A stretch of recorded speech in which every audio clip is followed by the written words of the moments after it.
Want to get into the video game industry, but don't know where to start? Well, with a little help from Smite developer Hi-Rez Studios, we're here to give you some tips for getting your dream job. Welcome to WatchMojo.com, and today we're bringing you the top 10 tips for getting into the gaming industry. Number 10, check your ego at the door. I know there's a few of you out there that are desperate to see your best idea come to reality, and also dream about getting perfect 10 review scores and winning numerous Game of the Year awards on your first game. But believe us, that is not a likely scenario. One of the biggest misconceptions about video games is thinking that cool concepts alone make a great game. Don't knock on a developer's door saying that you've got the best idea.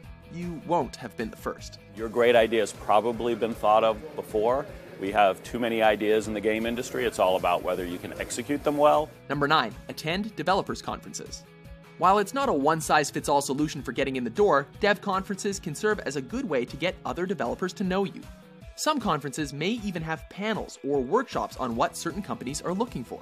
However, it is absolutely essential that you actually have something to prove before you start rubbing shoulders with some of the industry's best. And don't get discouraged if you don't leave with a killer lead. They go to like GDC or any of these conferences and they kind of put all of their eggs in the networking basket, like, oh, I'm going to meet the right person and that's going to get me this job. It's like, that works. Yes, sometimes it is the people you know.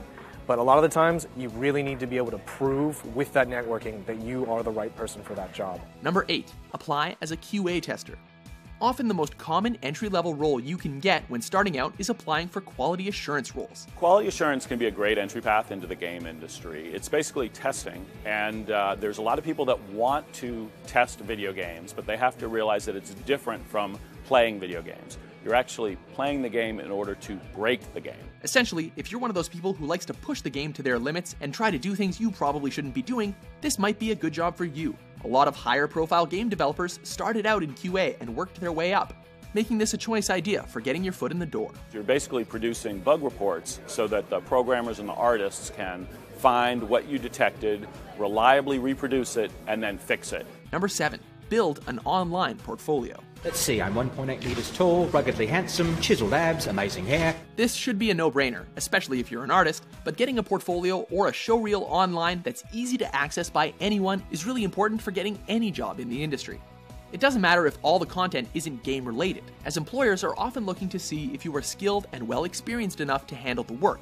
A well-organized portfolio and resume is an easy way to convey this. From an art perspective, it's really all about your portfolio. It's the quality of the work. It doesn't really matter how you got there, whether it was from art school or self-taught. It's all about a really awesome portfolio that'll just blow away an employer. Number 6, internships and practical experience. This is very good if you're just starting out, or you need to get the feel of working with a team. Internships might not be great for your morale since you won't be getting paid, but it certainly helps for all those job listings that say you need 2 to 3 years of experience. Yes, taking up internships and getting work experience seems like something that can go with any field, but it's just as relevant here as in any other real-world job. While there are horror stories of interns being overworked for no financial reward, ideally you'll be in the right place when they start looking to fill paying positions. One thing I would tell anyone looking to get in the game industry is that you have to be insanely just persistent and tenacious. You cannot give up after the first no. You have to just never give up. Doesn't matter how many no's you get. Number 5, get into social media. Thank you all so much for supporting us and continuing to support us, watching us on YouTube and on Twitch. This one is for all you who'd prefer to get a job as a video game journalist, reviewer, or live streamer. Facebook, Twitter, Tumblr, Instagram, YouTube, Twitch, set yourself up with an online presence for greater recognition. You can and should alternatively write lots of blogs on gaming. And don't stop, because whether it's on gaming news, reviews, or opinions in the industry, the more you write, the better you'll get at it. For more on live streaming, check out our video on top 10 ways to make money playing video games. There's several things that can make you unique and different from a streamer, but you don't just want to be a bland, boring personality that's mediocre at the game. You're not going to get viewers that way. Number 4, specialize in your field. One of the biggest mistakes you can make in a job interview is to say that you'll do anything. Remember, you're not the only one going for that job. It's usually about sticking to one field and being the best at it, not just doing everything sort of averagely. Make sure you know what you want to do when you go in for your interview. Don't kind of say that you could do multiple things or that you're a jack of all trades. No one's really looking for someone to do multiple things out the gate. They want to know what you can specialize in. The main fields for any development team are usually art design, programming, and game design. You'll basically need to pick one and focus the best you can. Though with game design, best to hear it for yourself. Game design is tough. You usually have to claw your way in and then eventually move across to doing design. Number 3, a college education. These days, many colleges offer degrees in the fundamentals of game design, programming, and the expectations you'll meet in your career. It's especially important to get a college degree if you want to get into programming, as most employers will require you to be familiar in common programming languages. However, people working in the industry come from a variety of academic backgrounds, not just programming or game design. Higher education clearly makes you a better candidate for a number of reasons. You get better writing, better social skills, better time management ability. More school probably won't hurt your chances. I'd encourage people to go to the best school that they can and really try to get good grades, because that helps you get your foot in the door. It helps your resume stand ahead. Number 2, start making games. There's a video game I'm making. It's kind of like a side project. Oh, good for you, honey. Even if it's in your spare time as just a hobby, or starting a small studio with your friends and college classmates, if you want to start making games, you better start doing it now. Honestly, there is no better teacher to highlight your strengths and weaknesses than yourself. Your first project will probably suck, yes, but it's all part of the learning experience. The internet is awash with tools and tutorials that can help you make your first game, many of them absolutely free or for a very reasonable sum.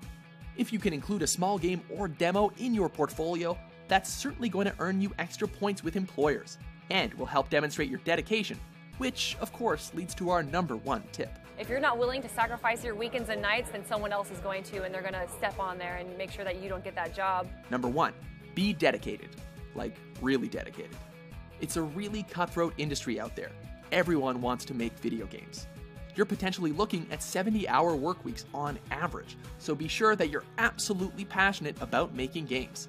Also, be ready to move to another state or even another country when going to your next job with only a few months' notice, especially if there's nothing in your immediate vicinity. You might be in one part of the country, maybe someone says yes to you, but they're like a couple states over. Go take that job. You need that experience. That's the most important thing. If you aren't willing to put in the work, chances are there's someone else who will. And, perhaps most importantly, always be willing to admit that you screwed up. Because if you think your boss is a tough critic, wait till you start hearing from consumers. Always work harder than the person next to you, even if it's yourself. You are never working hard enough. I do 60, 70-hour weeks on the normal. Do you agree with our list? Oh, now be honest, Apollo. Are you as thick as you look?